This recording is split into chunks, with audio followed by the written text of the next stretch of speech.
urgent, unprecedented successes by our forces right on the front line. The weapons in the hands of Ukrainian soldiers are achieving things that generals are afraid to admit to Putin. Meanwhile, the Kremlin is preoccupied with something else. Drones hit their targets precisely.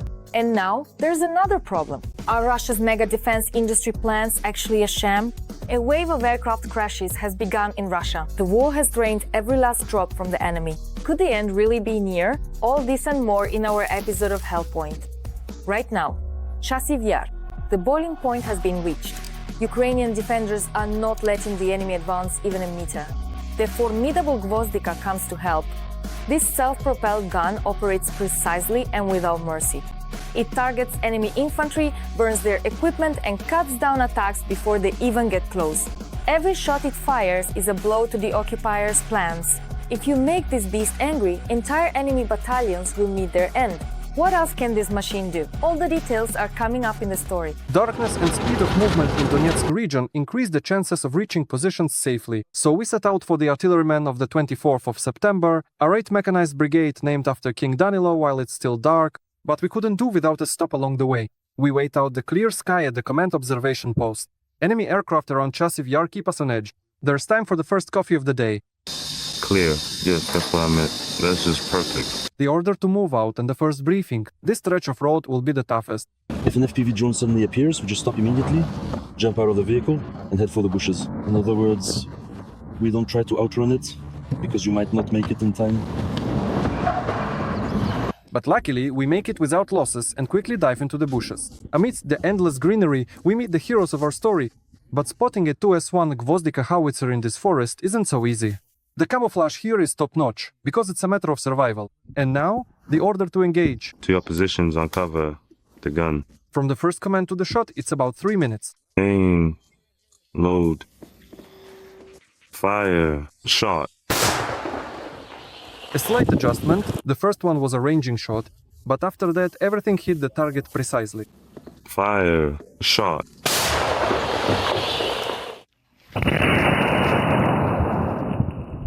On the other side, the Russians are storming the outskirts of Chasiv Yar, and this is what a 122mm shell impact looks like. Target destroyed. The artillerymen are in good spirits. I love camouflaging in the shelter. I love the smell of gunpowder in the morning. And quickly into the dugout because now Russian drones will start looking for us. The commander of this Gvozdika is an experienced artilleryman with the call sign Camel. The man managed to fight in the JFO. In 2018, he started right away with the 24, although at first he was a mechanic driver. The artilleryman says that now the situation with shells for the 122mm caliber has improved. However, we would still like to have more. The more shells we have, the more dead. It's an axiom. Yes. If we don't hold them here, they'll be at our homes. And if they're at our homes, it'll be the same as it is here. The Moscow doesn't know any other way. He needs to destroy as much as possible. All the crew members here are extremely experienced. For example, Myron has been serving as a Gvozdika gunner since 2014. He went through all the hottest spots of the ATO and couldn't stay at home on the 22nd either. I've seen a lot, you know. A lot. When the full-scale war started, I went on to fight. Someone has to fight to defend our homeland. At home, his wife and little 4-year-old son are waiting for him. The artilleryman says it's hard because he can't watch his child grow up. That's why he has 2 main dreams. My dream is to get home as soon as possible, to see my family. And of course, victory. We want victory to come as soon as possible. But when that victory will come, no one knows. Honestly, only God knows when victory will be. We hope for the best. Even though the guys take camouflage extremely seriously, it's not 100% protection. As a precaution, there have to be backup positions where you can quickly relocate. Right now, the commander says everything is being dug by hand. There's a lot of movement, a lot of engineering work. Now we're collecting money for tractors, because everything is being dug by hand. Now, this has all been dug by hand. You always need to have a backup position. And ideally, there should be 2 or 3 of them. You can support the artillerymen of the 24th Brigade by using the QR code and card number shown on the screen. This way, you contribute to the purchase of heavy equipment that will significantly speed up the construction of new positions and help save the lives of our defenders. Reporting from Donetsk region, Yehor Romaklo, Dmytro Matvienko, and Serhiy Marchenko. Fakti ICTV United News. The Russian Federation on the brink. Drones have reached the most remote points, incinerating everything in their path. Russian air defense turned out to be a sham, letting drones through one after another. Shocking footage of spectacular strikes on critical targets is already online. It has begun. It could get worse from here. Our forces are gently hinting to the enemy that the countdown has begun. Is the decisive strike already prepared, and will it hit right at the ultra-secret location of Putin's military artery? We'll tell and show you in just a moment. Explosions in the middle of the night in the Russian city of Sochi. The sky over the resort is tense. An oil depot near the international airport is on fire. According to reports in Russian Telegram channels, the facility was attacked by drones. Why are they bombing Sochi? I don't get it. They're messing with Russia. There you go. People are widely joking online, with many commenting that it truly looks as if a brand new independent Sochi People's Republic has suddenly appeared on the global map, causing quite a stir and much amusement. But for tourists, it was no laughing matter. Unable to find shelter, people hid under bushes. At least 5 explosions were heard in the city. They hit it, yes. That's it. Here in the Rosneft area. The strike on the oil depot was officially reported by the mayor of Sochi and Dmytro Peleshkin, the head of the federal territory Sirius, meaning the person in charge of what's left after the Olympic Games.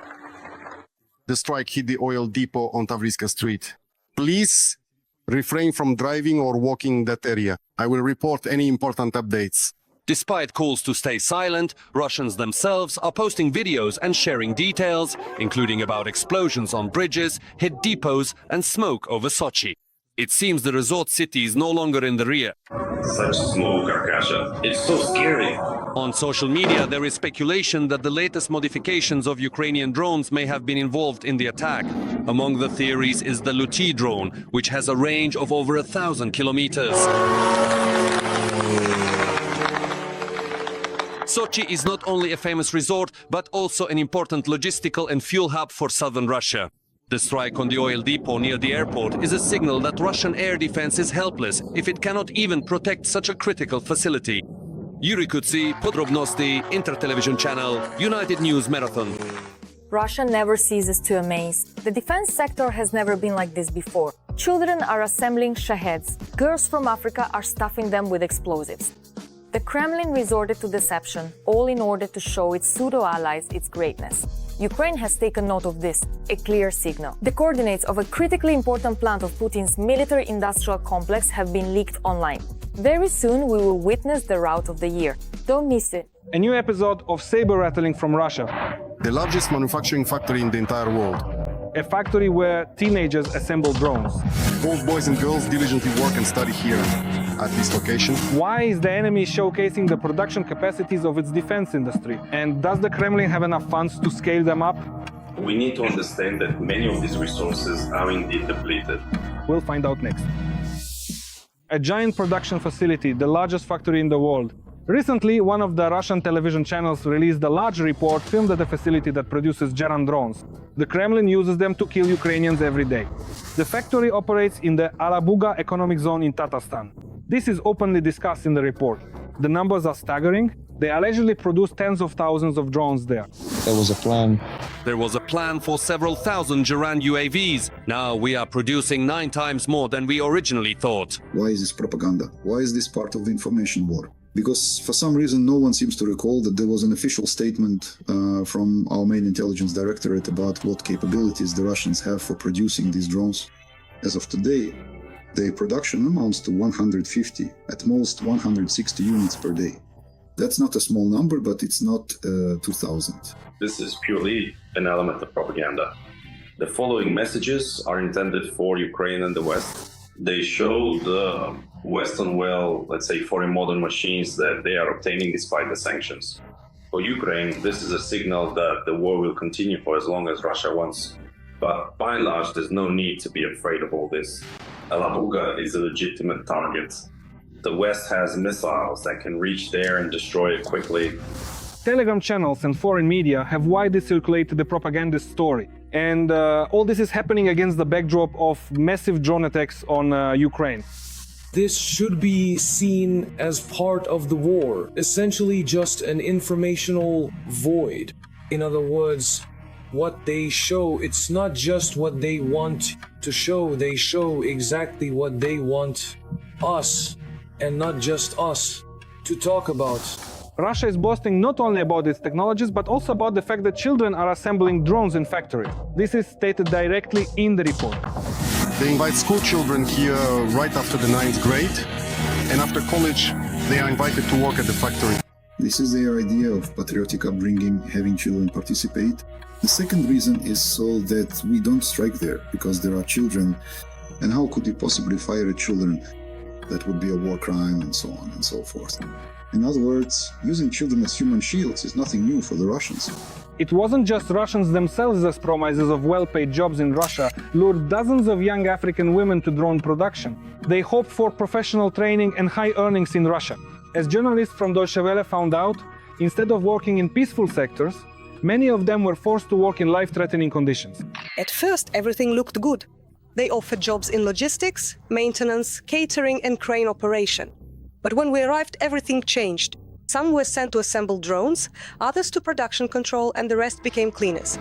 Some of the girls work with extremely dangerous chemicals that are life-threatening. Of course, this is a way to find cheap labor. At the same time, there are North Korean workers, in one way or another, who are also involved in military production in Russia. Accordingly, this is also cheap labor, since a portion of the money, actually the lion's share, goes directly to the North Korean government, either as monetary transactions or as resource-based transactions. Involving migrants and children is also an effective way to save money, especially now when the Russian economy, after several years of supposed growth, is entering a nosedive. In Russia, discussions about the economic crisis and a possible recession continue. The fact that we are definitely in a recessionary trend is indeed a fact. Of course, the Russian economy is in a miserable state, and further increasing military spending is quite difficult. The Kremlin is changing its rhetoric amid economic troubles, as suddenly there is talk about reducing defense spending. According to the Ukrainian Foreign Intelligence Service, this was said after Russian officials announced an approaching recession and a 13% reduction in social spending. We are planning to cut defense spending. Taking into account the sanctions, the trade restrictions, and the drop in oil prices, all these factors together clearly indicate that the economy simply cannot remain in such a critical state indefinitely. And as a result, it is stagnating. Sanctions have already reduced Russia's oil and gas revenues by a third, and wage arrears are increasing. In addition, utility tariffs in the Russian Federation are rising sharply. This information comes from open sources. So it all looks as if the Kremlin is trying to use propaganda and war primarily to conceal the scale of its economic problems. Daniil Snisar, Yevhen Kaminsky, Podrobnosti, Intermarathon Television Channel, United News. Every voice matters. Join our community, support independent journalism, and help us bring you the truth from Ukraine. Become a member of Ukraine today. Join us now. Urgent. Pokrovsk has become bait for the enemy. Our forces are firmly keeping the situation under control. These shots of intense confrontation are striking. The enemy is holding its ground. Putin's generals are trying to push further. The south is in real danger. At this very moment, a new front is unfolding there. Ukrainian forces have found a way to dampen the enemy's fervor and strike at a sensitive spot. Is an operation on Russian territory similar to the Kursk one really being planned? The answer to this question is in the following report. Over 60 times in the past day, the Russians have tried to break through to Pokrovsk. According to preliminary estimates, more than 200 people were eliminated in these assaults. The situation is very difficult because the enemy is desperately trying to achieve the maximum result with the forces and resources they have. And at the same time, which is also of particular concern, is that the enemy is advancing eastward toward Kostiantynivka, moving in the direction of Popiev Yar and Luzhin Yar. This indicates that the enemy is putting the maximum of their resources and combat potential into this offensive push. In order to hold them back, well, we need to show exceptional resilience and exert every bit of the resources we have. At the same time, one of the enemy's sabotage and reconnaissance groups caused quite a stir in the press. It is known that 3 groups in armored vehicles managed to enter the outskirts of the city. It is reported that the sabotage and reconnaissance group was detected, partially destroyed, and those who survived were taken prisoner. Also, according to analysts, there was no real expectation of success since the group had virtually no support from artillery or drones. They were, as they say, taking their chances, but fortunately, luck was on the side of the armed forces of Ukraine. They can't really cause any significant harm. So they they start some skirmishes, shell the positions of the defending troops, that is the armed forces of Ukraine, and try to create some, they try to spread panic, try to sow chaos in the defensive lines, and accordingly they must be eliminated. These individuals are, in general, the people within these specific groups are essentially suicide squads. Because, once they inevitably end up deep within the city, this particular group invariably gets completely surrounded and, their ultimate fate is indeed grim. In southern Ukraine, the occupiers have achieved minor success in the area of Mala Tokmashka in the Zaporizhzhia region. In the Kherson region, however, Russian assaults have only resulted in losses for the Russians. At the same time, experts say that Moscow has been preparing reserves in the occupied south for a long time, and it will soon become clear in which direction they intend to use them. This week, we are expecting precisely the redeployment that will show what the Russians are preparing for. In other words, they now have these resources and their units stationed there, which they will withdraw and after completing preparations, move to the front line. They don't move them far. It could be either Zaporizhzhia or the northern part of Donetsk region. In fact, what interests us most is which point they will focus their maximum efforts on. Recently, the Sumy direction has also become more active. Traditionally, the main fighting there is for the settlement of Vovchansk. At this moment, the enemy is taking advantage of the fact that this area is a nature reserve and also of the wide forest belts and mixed forests here, which make it very difficult to observe movements. That's why the enemy is trying in the area of Vovchansk on the outskirts of the city to do everything possible to advance specifically through the forested terrain. But again, the defense forces are working to block the enemy. There are no significant successes on the battlefield. The Russian advance has also stalled in the area of the village of Mylov. According to Russian propaganda, a new front was supposed to open there in the Kharkiv region.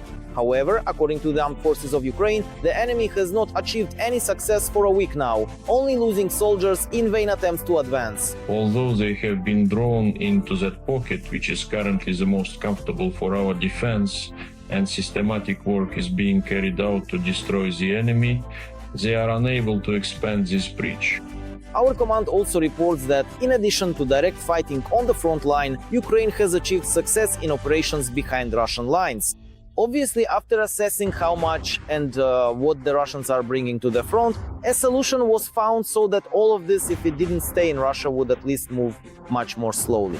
And that solution is strikes on the railways. This is about logistics, about supplying the necessary resources, and the strikes are hitting quite hard. And right now, it's no coincidence that we're waiting for good news from Novocherkassk, because the railway has always been a priority for the Russians in building their military logistics. This logistics, specifically the North Caucasus Railway, is precisely aimed at this section of the front. That is, this is the southern section of the front for the Russians, and it is where they are transferring the relevant resources to the Donetsk region. This also includes the Pokrovsk direction, among others. Against the backdrop of recent insider reports about the conversation between Trump and Zelensky, the theories that the Ukrainian armed forces will soon advance no longer seem unfounded. This is already being openly discussed in the Russian State Duma, and according to experts, the General Staff is seriously considering such a scenario as early as this year. Ukraine is considering the issue of preparing for offensive actions. And here, it's not a counteroffensive, but an offensive that is intended to lead to the defeat of the enemy on the southern front, followed by the loss of Crimea. In the event that Ukrainian defense forces reach the coast of the Sea of Azov, The fate of Crimea will be decided within 2 to 3 months. These are obvious facts. As strange as it may sound today, we are thinking about this. At the same time, of course, no one is officially talking about an offensive. The Ukrainian command has worked on its mistakes, and now both the direction of the strike and its timing will only become known to Russia in real time. A true hunter in the sky. The new UAV of the armed forces of Ukraine is going on the hunt. Its prey includes Grad rocket launchers, artillery, trucks loaded with ammunition, and even entire companies of occupiers. And that's just the beginning of the list of targets it is erasing from the enemy's map. The Danish drone, which has become a Ukrainian ally, now doesn't just fly, it turns the front line into an arena of precise destruction, relentless work, iron endurance. You have to see this with your own eyes. I think I see some movement there. Look, he's right next to it. We can fly right over it now. Let's get closer. This is the work of the 411th Separate Drone Systems Regiment Yastrubi. The guys are watching the enemy from the sky and finding targets for strikes thanks to the Danish bird, the RQ-35 Hey Drive 1. This beauty often operates at night. This is a Danish-made drone that conducts reconnaissance missions, and right now it's already ready to detect enemy targets. On average, the crew makes 5 flights per night. Overall, the intensity of work and the number of flights depend on many factors. This includes enemy jamming. Our own jamming also operates during air raid alerts. The RQ-35 Hey Drive 1 is ideal for nighttime operations. It is a quiet, mobile, and reliable scout. It gives the fighters a real advantage. It allows them to see the enemy while remaining unnoticed. It enables precise strike adjustments and real-time response. It can stay in the air for over an hour and a half. After launching the drone into the air, the operators monitor it on the computer screen. One of the operators controls the drone, while the other watches the camera feed. Night operations have their own nuances, because we work with thermal signatures and also use a certain life hack, switching the camera to daytime mode to check if any vehicles are driving with their headlights on. The guys locate targets and relay the coordinates. Good evening, Mr. Operations Officer. We see movement in the area of interest, the place from where the pressure is coming. So how do we find targets? Well, by now we probably know this area like the back of our hand. After all, we've been flying here for a year, so we more or less know their supply routes and when their rotations happen. That helps us find and neutralize them. Sometimes the enemy complicates the work of our drones, trying to jump the signal or feed in false coordinates. There are a certain number of satellites. We don't use them, but the aircraft can see them. They're fake, yes. That means someone is feeding it those coordinates. So the Ruskin knows we're here. And even if the drone temporarily loses connection with the operator, it still completes its mission autonomously. If there's absolutely no established connection between the radio system and the aircraft, it will automatically return to its pre-programmed mission, which we have carefully configured and set up beforehand. And such a drone can find various targets for strikes. We've targeted Grads, we work on counter-battery missions, meaning enemy artillery. We target personnel during rotations.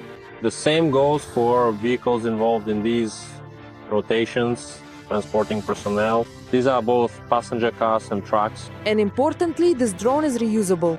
Our UAV pilots successfully bring it back after every mission. Sometimes it happens that the plane lands somewhere and they can't find it. But then a farmer plows the field and finds our little plane and they return it to us. Thank God, everyone is working together for victory. Why is it circling now? It's adjusting. These reconnaissance drones are the eyes of the Ukrainian military. Day and night, they keep the enemy under control. And it is thanks to these little birds that the armed forces of Ukraine see everything and strike first. Vlada Tsimbalenko, Ilona Koval. We are Ukraine. Army Television, Marathon, United News. Announcer, Russian aviation is falling apart before the eyes of the whole world. There is panic in the Kremlin. The generals are in hysteria. Fire is consuming planes. Helicopters are falling like leaves in autumn. The enemy's air power is bursting at the seams. They can no longer hide it. The war has completely drained the resources of Putin's air fleet. What will happen next? We'll tell you in a moment. Announcer, a new tragedy in the Russian sky. This time, the victim was a passenger AN-24. The aircraft was flying from Khabarovsk to Tinda with a stop in Blagoveshchensk, but lost contact at the most critical moment shortly before landing. According to the Far Eastern Transport Prosecutor's Office, during landing the plane was unable to touch down and went for a second approach. It was at that moment that contact with the captain was lost. Kazakh voiceover. During an aerial reconnaissance mission with a Mi-8 helicopter in a remote area on a mountainside, the aircraft fuselage was discovered. Narrator. The wreckage was found just 15 kilometers from Tinda airport in the Amur region. The plane was only a few minutes away from reaching its final destination. There were 49 people on board the AN-24, including 6 crew members and 43 passengers, among them 5 children. All of them died. While officials are cautiously mentioning a possible technical malfunction, more and more details are emerging in the media. In the land of the great and mighty, they continue to operate aircraft that are already half a century old. The AN-24 was produced in January 1976 and made its first flight as early as February.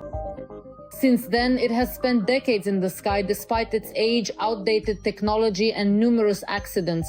Russian news channel. The Transport Prosecutor's Office of the Angara region is conducting an investigation into the rupture of the left landing gear element of the AN-24 aircraft. Ukrainian news. An-24 landing gear caught fire during landing in regional center, arrived from Bodaibo. Anchorwoman, yes, half a century ago this aircraft was cutting edge, but today it's a flying coffin that should have been scrapped long ago, yet it continues to operate flights. And this is happening in a country where the authorities have been talking for years about greatness, billions in oil and gas revenues, import substitution, and sovereign aircraft manufacturing. Every year they promise advanced Russian aircraft on television. They showcase their might at parades, but in reality, it's 50-year-old junk on civilian flights and dozens of fatalities. A Russian expert has stated, indeed, the imposed sanctions directly and significantly affect the overall state of aviation within the Russian Federation. In fact, as of today, Russian citizens and entities are unable to procure essential spare parts for the hundreds of thousands of foreign-made aircraft they currently possess.